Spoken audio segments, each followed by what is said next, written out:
dimana suasana kembali ramai, banyak sekali orang ya kan. Dan anehnya di situ hanya mereka yang menggunakan jas hujan dan dalam keadaan basah.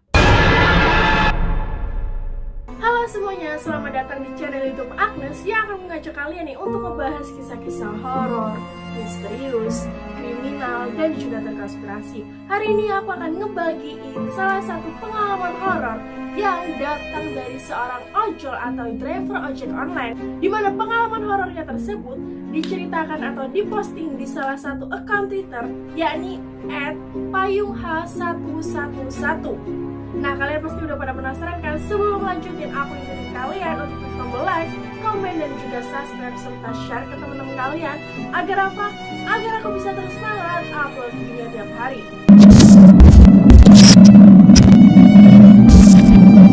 Di sini aku lengkap banget kalau misalnya kalian kedengerinnya nontoninnya itu agak-agak suara begini, terus ada kalimat-kalimat yang kurang jelas. Aku minta maaf banget karena aku lagi enak badan, tapi gak apa-apa, aku akan tetap cerita dan tetap bagi kisah ini ke kalian semua. Dan ya, tokoh-tokoh, nama-nama tokoh di dalam cerita ini dan juga lokasi tempatnya itu semua disamarkan. Jadi awal mula cerita ini itu tuh ada nama gadis yang bernama Dian. Dian ini merupakan nama samaran ya. Nah, Dian ini awal mulanya itu tuh kayak sedang mampir atau sedang pergi liburan ke rumah kakek neneknya yang ada di Bekasi. Kebetulan rumah Dian sendiri itu berada di Jakarta. Nah, kebetulan juga Dian ini pergi ke Bekasi itu seorang diri, jadi gak bersama dengan orang tuanya atau keluarga lainnya. Jadi emang Dian ini rencananya emang sengaja pergi sendirian. Kebetulan Dian ini udah mau pulang tuh, mau balik ke Jakarta. Cuman Dian ini memilih untuk memesan ojol atau ojek online karena dia ini nggak mau gitu ngerepotin sang ayah gitu ya kan, buat jemput dari Jakarta ke Bekasi cuma demi Dian. Akhirnya Dian ini memilih untuk memesan ojol, apalagi pada saat itu sang ayah ini tengah lembur kerja. Pada saat itu si Dian ini dan juga kakeknya dan juga kebetulan ada tantenya juga, mereka ini kayak asik ngobrol gitu. Saking keasikannya mereka ngobrol, sampai dirinya ini nggak sadar bahwasannya telah memesan ojek online itu sebanyak 2 kali. Ya mau nggak mau dirinya harus membatalkan salah satunya dong, karena kan emang dia butuhnya cuma 1 doang. Hingga beberapa saat kemudian setelah lama menunggu, akhirnya ojek online yang dia pilih itu tiba. Udah si abang ojol ini datang, akhirnya dia ini pamitan lah sama kakek dan juga tantenya yang ada di sana. Udah dia pamitan, udah dia kebetulan juga nih dirinya ini dapet abang ojol yang ramah dan juga humble. Jadi dia ini nggak perlu kayak netting atau kayak ada berprasangka buruk gitu ya kan kalau misalnya terjadi apa-apa dengan dirinya di jalan, karena abangnya ini emang ramah dan juga humble banget. Cuman anehnya pas saat di perjalanan Dian ini nyium aroma yang berasal dari tubuh ataupun baju abang ojolnya tersebut, dimana Dian ini menyium aroma khas yang cukup familiar, cuman dirinya ini nggak bisa mengenali. Cuman itu aroma parfum yang bukan seperti parfum pada umumnya. Sambil Dian ini kayak ngelamun gitu ya kan, mikir ini aroma apa sih sebenarnya. Terus tiba-tiba abang ojolnya ini nyeletuk gitu loh, bilang, "Mbak, ini jalannya udah bener ya?" Nah, terus Dian kayak kaget dong, karena kan dia kan lagi ngelamun ya kan. Terus, "Oh bener kok bang, abang tinggal lurus aja, terus nanti ada tikungan abang belok kiri." Nah, Dian kan jawab begitu. Cuman dalam hatinya Dian ini lagi kayak mikir lagi, karena ini jalan perasaan bener deh menurut aku, tapi kok terasa asing gitu ya. Lalu untuk menghilangkan rasa ragu yang ada dalam diri Dian ini langsunglah refleks membuka aplikasi Google Maps yang ada di HP-nya untuk memastikan emang bener tuh lokasi atau jalan tujuan arahnya pulang. Cuman anehnya pada saat Dian ini membuka aplikasi Maps yang ada di HP-nya itu tuh nggak berfungsi sama sekali, padahal sinyal ataupun internet di HP-nya itu 4G. Dan juga pada saat dirinya ini mencoba untuk kayak ngechat ke teman-temannya di aplikasi WhatsApp, itu semua tuh centang 2 yang berarti emang jaringan itu nggak apa-apa. Dia sendiri juga udah gitu ya kan nyoba refresh HP-nya bolak-balik, kayak siapa tahu nih kartunya error ya kan, apa yang kurang gimana gitu. Udah coba refresh berkali-kali tapi itu nggak mempan sama sekali, tetap Maps-nya itu nggak berfungsi. Sambil dirinya ini berusaha gitu kan membenerin aplikasi Google Maps dan HP-nya, tiba-tiba abang ojolnya ini ngomong lagi, bilang, "Mbak, ini Map saya tiba-tiba error, bisa nggak dibantu lokasinya secara manual? Nah dia tambah bingung dong, tambah ngerasa aneh dong, karena kok bisa gitu loh, dirinya dan juga abangnya itu dua HP yang berbeda, aplikasi Maps-nya itu bisa sama-sama error secara bersamaan. Dan lebih terkejutnya lagi ketika dia melihat bahwasannya jalur yang ia sudah lewati ini, itu tuh di sekelilingnya itu terdapat rumah-rumah kafling atau rumah-rumah komplek yang amat gelap dan minim pencahayaan. Jadi kayak komplek-komplek ataupun kafling-kafling yang ada di sekelilingnya itu seperti nggak berpenghuni sama sekali. Dia tambah mikir lagi tuh, perasaan tadi pada saat dirinya ini berangkat ya kan untuk menuju rumah kakeknya, dia nggak melewati perumahan-perumahan tersebut deh. Lebih paniknya lagi ketika dia melihat jam di layar handphonenya itu menunjukkan pukul 7 malam.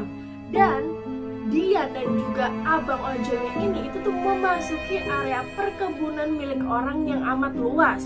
Terlihat juga bahwasannya di perkebunan tersebut banyak sekali dikelilingi oleh tanaman-tanaman pendek, di mana jalannya ini semakin mengecil seolah mengarahkan dia dan juga abang ojolnya ini semakin mengarah ke pelosok. Anehnya lagi, tiba-tiba abang ojolnya ini bilang kepada dia, "Mbak, bentar lagi nih kita hampir sampai tujuan." Mendengar pernyataan dari abang ojol tersebut, dia langsung refleks meminta abang ojol ini untuk menepi karena dia ini bermaksud untuk memberikan rute yang benar, karena menurut dia rute ini udah cukup salah. Pada saat mereka ini menepi, terjadilah itu sedikit percekcokan ya kan antara abang ojol dan juga si Dian ini. Nah setelah beberapa saat mereka ini cekcok ya kan, akhirnya mereka mengambil jalan tengah untuk ya udahlah mending puter balik aja daripada terus-menerus malah salah jalan yang nggak tahu ujungnya di mana ya kan. Dan pada saat itu tiba-tiba abang ojol ini terus itu tuh pada saat udah naik ke motor, abang ojol ini tiba-tiba nyuruh Dian ini cepet-cepet buru naik gitu loh, kayak aneh aja. Terus mukanya abang ojol ini kayak ngerasa ketakutan dan gemetaran pada saat itu. Pada saat itu Dian kebingungan dong. Nah pada saat di perjalanan dia nanya, "Bang, ada apa sih kok pucat dan juga buru-buru gitu kayak ketakutan?" Abang ojolnya diem tuh gak ngejawab apa-apa, terus melaju motornya dengan sangat kencang. Nah hingga pada nemu nih di satu jalan utama. Pada saat itu aplikasi kedua Google Maps-nya di HP-nya mereka masing-masing itu udah berfungsi kembali. Meskipun ya aplikasi Google Maps keduanya ini dapat berfungsi kembali, namun mereka berdua ini nggak sampai-sampai di lokasi tujuan. Karena merasa kelelahan, abang ojol ini bilang, "Mbak, kita istirahat dulu sebentar ya di pinggiran jalan." Karena ngerasa capek gitu, karena berjam-jam ini kok nggak sampai-sampai tujuan ya, saya juga ngerasa kurang enak badan. Mendengar pernyataan dari abang ojol tersebut, Dian ini merasa kasihan ya kan, dan menawarkan untuk membatalkan trip dengan mengganti ojek online atau driver ojol yang lain. Cuman pada saat itu abang ojol ini bilang kalau misalnya dirinya ini masih sanggup mengantarkan si Dian ini. Setelah mereka ini udah cukup istirahat setelah beberapa menit ya kan di pinggiran jalan, nah mereka ini kembali melanjutkan perjalanan ya kan. Cuman mereka ini ngerasa bahwasannya mereka ini hanya berputar-putar di satu titik jalan aja, jadi kayak gak ketemu ujungnya sama sekali gitu, kayak tetap aja tuh udah jalan kemanapun itu ya tetap titiknya di situ aja. Hingga Dian ini sampai-sampai kayak udah mau nangis banget karena udah ngerasa capek, bingung banget otaknya ya kan, udah pusing banget karena ini jalan sangat amat lama, kayak cuma dari Bekasi ke Jakarta ini kok lama banget, kayak Jakarta ke Bandung. Hal aneh nggak berakhir sampai di situ aja, dimana tiba-tiba aplikasi Google Maps di keduanya itu tuh lagi-lagi kembali error. Dan lebih parahnya lagi, di mana abang ojol ini tiba-tiba untuk izin menepi karena tiba-tiba abang ojolnya ini muntah-muntah dan gak ada angin, gak ada gerimis. Tiba-tiba hujan itu mengguyur sangat amat deras. Nah karena hujan udah amat deras ya kan, daripada mereka kebesahan, akhirnya mereka ini buru-buru untuk menepi dan langsung lah itu menggunakan jas hujan untuk kembali melanjutkan perjalanan. Setelah mereka melewati hujan deras yang amat cukup lama ya kan, Terus mereka ini seperti melewati fase antah berantah, di mana suasana kembali ramai, banyak sekali orang ya kan. Dan anehnya di situ hanya mereka yang menggunakan jas hujan dan dalam keadaan basah. Jadi di sekelilingnya itu tetap kayak orang-orang normal pada umumnya, kayak berjualan di pinggir jalan, terus banyak kendaraan ya kan yang melintas, banyak orang juga yang di sekeliling. Seperti nggak ada hujan sama sekali, dan juga jalanan aspalnya ini benar-benar kering karena keduanya merasa agak bingung di sekelilingnya kan. Setelah melihat sekelilingnya, tiba-tiba dia ini menyeletuklah ke abang ojolnya untuk menyairkan suasana, bilang, "Wah, tadi hujan ini kok cuma di daerah kita aja ya bang yang basah?" Terus abang ojolnya dijawab lah, "Wah, maaf mbak, saya nggak ngeh nih, soalnya tadi saya pas nyetir tuh nggak lihat kanan kiri, kayak fokus aja tuh nyetirnya karena hujan yang udah amat-amat deras." Hingga setelah beberapa lama tanpa tujuan ya kan, nggak bisa nemu titik tujuannya, akhirnya dia sampailah itu di rumahnya yang berada di Jakarta. Dan terkaget-kagetnya ketika dia melihat jam di rumahnya itu sudah menunjukkan pukul setengah 12 malam.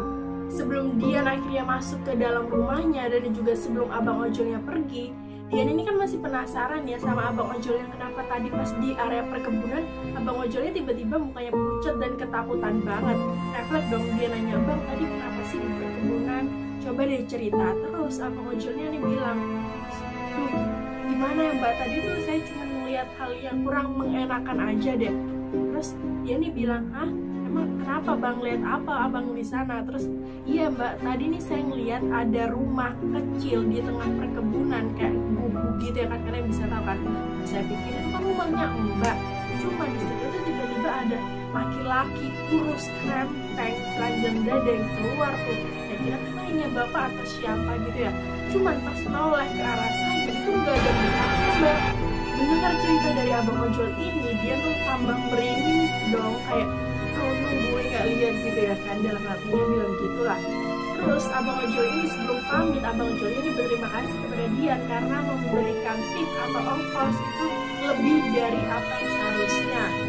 Di saat itulah Dian juga menyadari bahwasannya notif di HP-nya itu udah numpuk banget. Ada banyak banget panggilan dari teman-temannya, dari ayah dan juga ibunya, dari kakeknya dan juga dari tantenya. Singkat cerita, keesokan harinya Dian ini sebelum sarapan langsung itu diomeli habis-habisan oleh ayahnya kan, kayak ditanyai gitu ya kan, "Kok bisa sih baru pulang jam segini padahal tadi berangkatnya jam segini," gitulah. Cuman pada saat itu Dian ini berusaha itu menjelaskan kepada ayahnya, dan pada saat itu ayahnya mengerti. Dari situ juga Dian mengaku bahwasannya Dian ini udah trauma, udah nggak mau lagi buat naik ojol itu malam-malam. Beberapa hari setelahnya itu adalah itu untuk acara kumpul keluarga. Pada saat kumpul keluarga, Dian ini berusaha menceritakan ya kan kepada kakeknya untuk mencari tahu gitu loh apa yang sebenarnya terjadi yang dia alami pada saat itu. Pada saat itu kakeknya bilang bahwasannya di dalam diri driver tersebut ada yang menempel, entah itu kiriman santet atau semacam penglaris. Kakek juga menambahkan bahwasannya hujan yang ia alami bersama dengan ojolnya itu merupakan semacam gerbang penghubung dimensi dengan dunia lain. Itulah sebabnya kenapa hanya mereka berdua lagi yang terkena hujan.